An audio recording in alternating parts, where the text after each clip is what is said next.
सभी साधकों को प्रणाम, सभी को राम राम। आज मनुष्य बाहर की दुनिया में जितना तेज दौड़ रहा है, उतना ही भीतर से खाली होता जा रहा है। वह सब कुछ पा लेना चाहता है, धन, मान, पद, प्रतिष्ठा, लेकिन अपने असली स्वरूप को भूल गया है। अंधकार में भटकता हुआ मनुष्य बिना सोचे समझे बस भीड़ के पीछे दौड़ रहा है, कभी किसी की नकल में, कभी किसी के दिखावे में।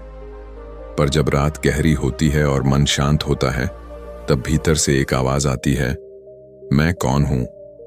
सदगुरु कबीर साहिब कहते हैं, विवेकहीन होकर मत भटको, अपने भीतर झांको, सोचो और पहचानो कि तुम कौन हो। हम सारा जीवन बाहर किसी को खोजने में लगा देते हैं, कभी किसी रूप में, कभी किसी नाम में, कभी किसी शक्ति के रूप में। लेकिन क्या वे शरीर आज इस धरती पर हैं? नहीं, उनका शरीर नहीं, उनका सत्य तत्व ही अमर है, और वही तत्व तुम्हारे भीतर भी विद्यमान है। लोग रूप और नाम में उलझ गए हैं, कोई पत्थर में खोजता है, कोई चित्र में, कोई ग्रंथों में, पर असली ज्ञान किसी रूप में नहीं, चेतना में है। जिस चेतना से तुम जीवित हो, वही परम तत्व है। कबीर साहिब कहते हैं, सोई हित बंधु मोहि भावे, जात को मार्ग मार्ग लावे। वही सच्चा मित्र है जो भटके हुए को सही मार्ग दिखाता है। सच्चा गुरु वही है जो अंधकार में दीपक बन जाए, जो मार्ग दिखाए, पर चलना तुम्हें खुद होगा। आज के समय में लोग सत्य सुनना नहीं चाहते। किसी ने कुछ कह दिया, वही सत्य मान लिया, बिना खोजे, बिना परखे, बिना अनुभव किए।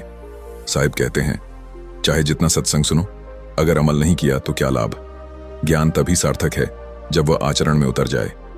वह ज्ञान जो केवल शब्दों में रह गया, वह अधूरा है। पहले जानो, ईश्वर क्या है, आत्मा क्या है, जीवन का लक्ष्य क्या है। जिसने आत्मा को नहीं जाना, वह चाहे कितनी भी पूजा करे, फिर भी भ्रम में रहेगा, क्योंकि ईश्वर बाहर नहीं, भीतर की जागृति में है। कबीर साहिब कहते हैं, अपने विवेक को पहचानो, यही तुम्हारे सच्चे पुत्र हैं। अर्थात विवेक और ज्ञान ही सच्चे साथी हैं, इनका साथ मत छोड़ो। जो विवेक को त्याग देता है, उसका कल्याण नहीं होता। जब गुरु की कृपा से सही ज्ञान का दीपक जलता है, तब मनुष्य अपने भीतर के निज स्वरूप में स्थित हो जाता है। फिर वह भजन करता है, ध्यान करता है और अपने भीतर के सत्य को जान लेता है। यही वास्तविक साधना है, भीतर का मार्ग, मौन की साधना। आज लोग छोटी छोटी उपलब्धियों में उलझे हैं। थोड़ा धन मिल गया, थोड़ा सुख, थोड़ा मान मिला और अभिमान करने लगे। लेकिन यह सब अस्थायी है। जो आज है, कल नहीं रहेगा। असली शांति तो उस परम सत्ता में समर्पित होने में है।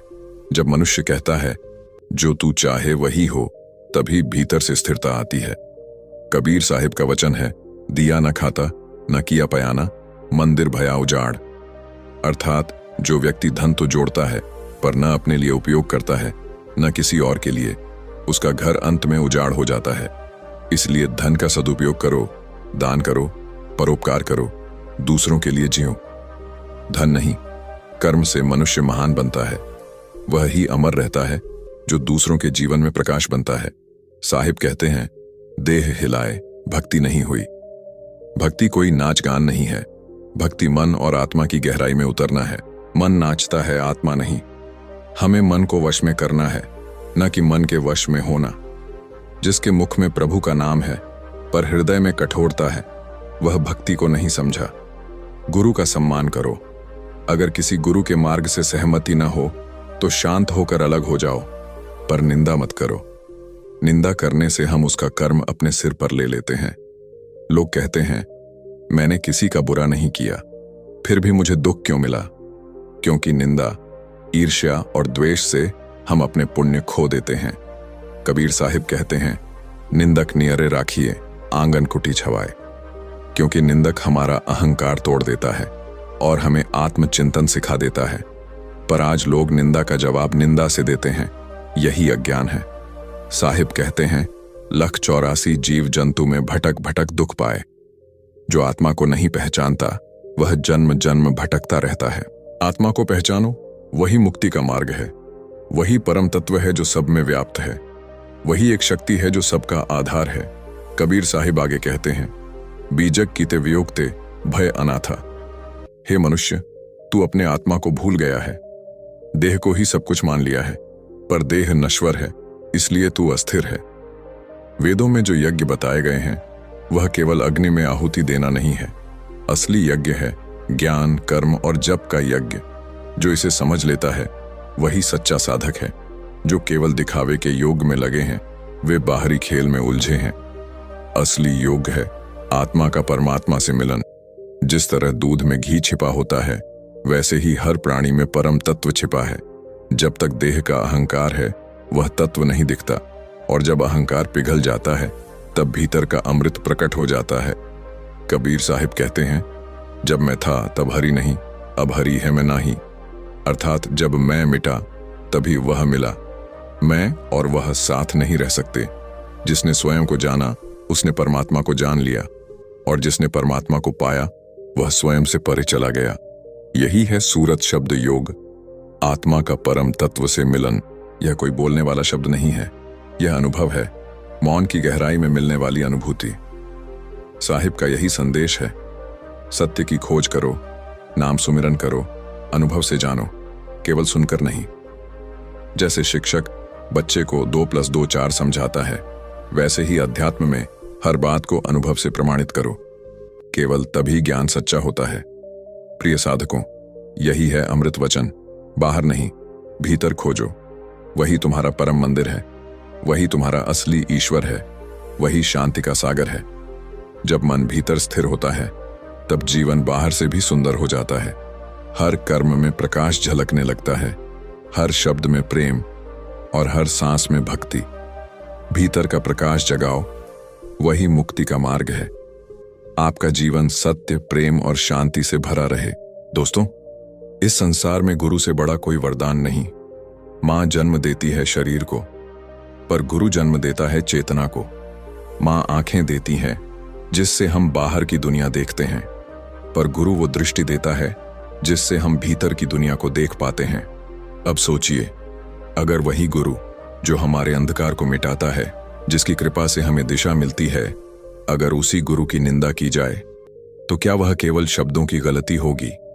नहीं, वह हमारी आत्मा के पतन की शुरुआत होती है। गुरु निंदा केवल तब नहीं होती जब कोई सामने बैठकर बुरा बोले। गुरु निंदा तब भी होती है जब हम गुरु की आज्ञा पर सवाल उठाते हैं, जब उनके वचनों को तौलते हैं अपने तर्क के तराजू में, जब हम दूसरों से सुनकर गुरु के प्रति संदेह करते हैं, जब हम उनके मार्ग को अपनाने के बजाय उनके व्यक्तित्व की आलोचना करते हैं। कबीर साहिब ने कहा है, गुरु गोविंद दों खड़े, काके लागू पाए, बलिहारी गुरु आपने गोविंद दियो बताए। जो हमें भगवान तक पहुंचने का रास्ता दिखाता है वो स्वयं भगवान से भी पहले पूजनीय है। अब सोचिए, अगर हम ऐसे गुरु का अपमान करते हैं तो उस मार्ग का द्वार ही हमारे लिए बंद हो जाता है। गुरु निंदा का फल बड़ा भयानक बताया गया है। यह केवल कर्म का दंड नहीं बल्कि चेतना का पतन है। जिस मन में गुरु के लिए श्रद्धा नहीं रहती वह मन फिर किसी भी पवित्र भाव को नहीं पकड़ पाता। फिर चाहे वह कितनी भी साधना करे, मंत्र पढ़े, पूजा करे, पर भीतर की ज्योति बुझी रहती है। जैसे एक दीपक है, उसकी लौ को अगर कोई हवा हल्के से भी छू ले तो लौ डगमगाने लगती है। वैसे ही गुरु की निंदा एक ऐसी हवा है जो भीतर जल रही श्रद्धा की लौ को बुझा देती है। कहा गया है, गुरु की कृपा बिना ज्ञान नहीं और गुरु की निंदा से ज्ञान टिकता नहीं। कई बार लोग कहते हैं, गुरु ने ऐसा क्यों कहा, गुरु ने वैसा क्यों किया। लेकिन याद रखिए, गुरु का हर वचन, हर कदम हमारे कल्याण के लिए होता है, भले ही वह हमें उस समय समझ में न आए।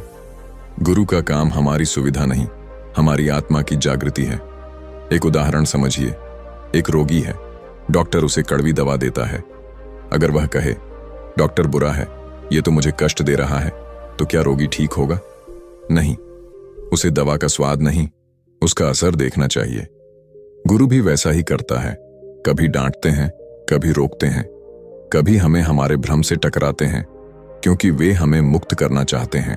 पर जब हम उनकी डांट को अपमान समझ लेते हैं और दूसरों से जाकर कहते हैं, मेरा गुरु गलत है, ऐसा बोलता है, तो वहीं से गुरु निंदा की शुरुआत हो जाती है। और जो मन गुरु की निंदा में उतर गया वह फिर कभी ऊंचा नहीं उठता। पुराणों में आता है कि जिसने गुरु की निंदा की वह सैकड़ों जन्मों तक अंधकार में भटकता है। क्योंकि गुरु निंदा केवल एक व्यक्ति का अपमान नहीं, वह सत्य का अपमान है। वह उस परम शक्ति के विरुद्ध जाना है जिसने हमें मार्ग दिखाया। अगर हमें लगता है कि गुरु से कोई गलती हुई है तो हमें मौन रहना चाहिए, प्रार्थना करनी चाहिए। हे प्रभु, अगर मैं गलत हूं तो मुझे समझ दो। अगर गुरु गलत है तो उन्हें भी सही दिशा दो। पर किसी भी स्थिति में निंदा नहीं करनी चाहिए, क्योंकि निंदा करने से हम खुद को छोटा कर लेते हैं, अपना ही पुण्य जला देते हैं।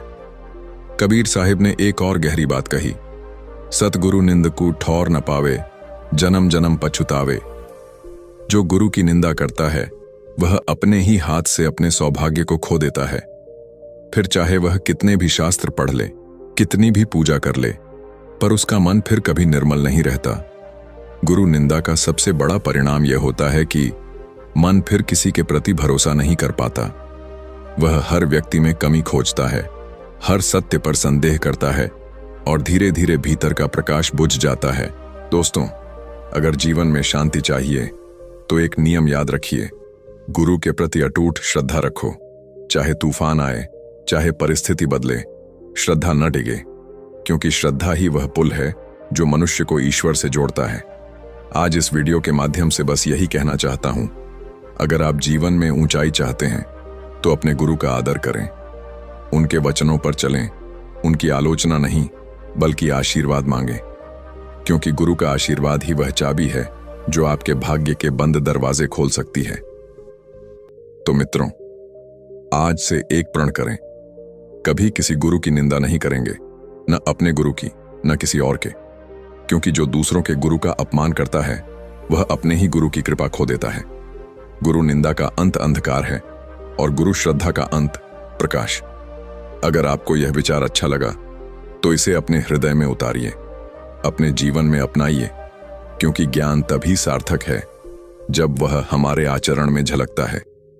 दोस्तों, अगर आपको यह वीडियो पसंद आया हो तो वीडियो को लाइक करें, शेयर करें और सब्सक्राइब करना ना भूलें। धन्यवाद।